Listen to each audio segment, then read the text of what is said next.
Hi, everyone. Welcome back to Mercedes-Benz Stadium, our home for the MLS's Back tournament.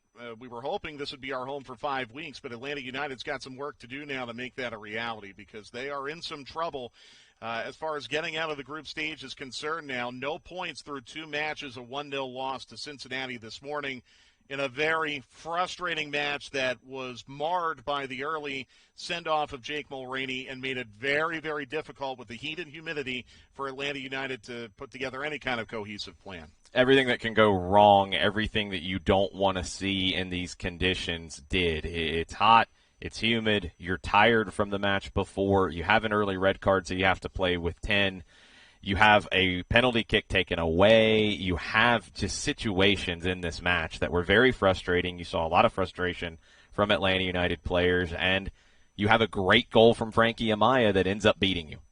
Hot play of the match brought to you by Scana. And again, it was Brad Guzan, as he was on Saturday, keeping the scoreline manageable for Atlanta United. This was a big save early in the second half after Mulroney had been sent off. Joe Giao gets in and slips a pass through to Kubo. Brad Guzan comes off his line, narrows the angle, and then gets down quickly with the left hand to make the save. A big performance from Brad on that one. Hot play of the match brought to you by Scana.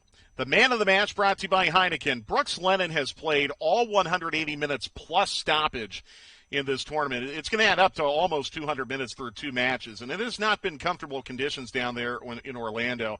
And, boy, what can you say about his work rate, both in the attack but there as well on defense? It's a lot of hard minutes that Brooks Lennon has put in this tournament, and you haven't seen the final product be quite sharp enough. That header, you don't get enough power on it to put it on goal. Some of the crosses were a little long.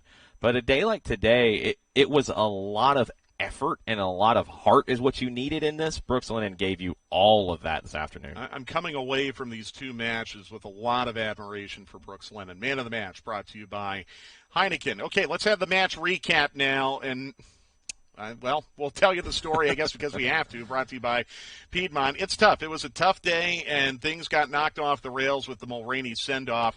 But, look, Atlanta United, I think, approached this match with a lot of optimism today, a very unusual 9 a.m. start time, the earliest start time in club history.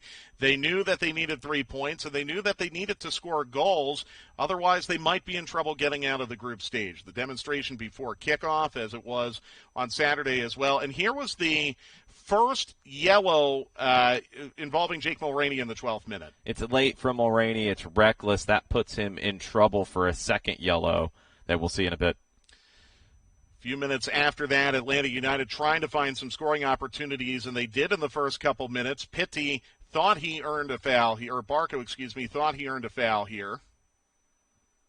Ezequiel Barco was good in this match. He's not 90 minutes fit, and it shows, but he was good in creating opportunities for others and for himself. All right, that is Mulroney getting sent off, and here is the play. And you thought maybe this could have been looked at for Joseph Claude João pulling at him as well. He grabs the arm. Mulroney gets beat initially, and he puts the arm out to try to impede João. João takes advantage, grabs the arm, and goes down. It's smart from João. Mulroney can't put himself in that position. Cincinnati also had a sitter in the first half, and Barco being shown yellow.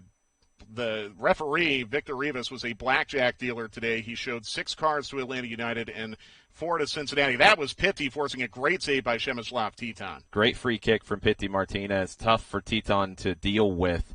Tytoń had a couple of big plays late in the first half to keep Cincinnati in it as Atlanta gained momentum even with 10 men. All right, this is where we thought Barco earned a penalty, but they went to VAR and they found Fernando Meza in an offside position controversially. And it ended up not being a penalty for Atlanta United. Mathieu Duplan was shown yellow for that challenge. Now in the second half, and again, Atlanta United playing with 10 men. That was the big save we showed you a moment ago. Guzan on Yuya Kubo. But eventually it started to break down for Atlanta United as the heat, humidity, and playing with 10 men really started to add up. That was an injury kind of in the backwash, an entanglement with Pitti. And this is all building up now to the goal that was scored by Frankie Amaya. Here it comes in a moment. There it is in the 76th minute. So much space because he gets behind Larentowicz and Remedi, and Robinson and Meza and Escobar are a little slow to step. That's the effects of playing a man down for 50-plus minutes at that point. It's a good goal, though. You got to give fair play to Cincinnati. That is a good goal. And that gave Cincinnati the 1-0 lead, and we assumed from that point forward they would probably put everyone behind the ball, and they did. Now, that's the red shown to J.J. Williams. This was on a video review, and watch J.J. kicking at Kendall Waston. And like you said, Jason, if anything, a good job by Kendall Waston kind of baiting J.J. Williams into that. So that is your match recap brought to you by Piedmont Healthcare. Now, J.J. Williams and Jake Mulroney will be suspended for Tuesday's match against Columbus as a result of those send-offs. Jeff Larentowicz had some remarks after the match. Let's go back down to Orlando now for the post-match interview brought to you by Children's Healthcare of Atlanta. Well, I think the other night we definitely created chances. Enough good chances to score. We just didn't. I think today is obviously a different situation. We get a red card, we have to take our forward off the field. And then, even in the last 20 minutes or so of the first half, I thought we were pretty dangerous, but not able to score a goal. It is frustrating. I think we do find at times that we're playing somewhat without a forward, and we're creating through Pity and Barco. But today, obviously, the situation was a bit different, having to take Adam off the field with a red card. So it's definitely something that we can't continue to do and expect to win games. But today, I think the situation was a bit different. Yeah, and I think that's fair.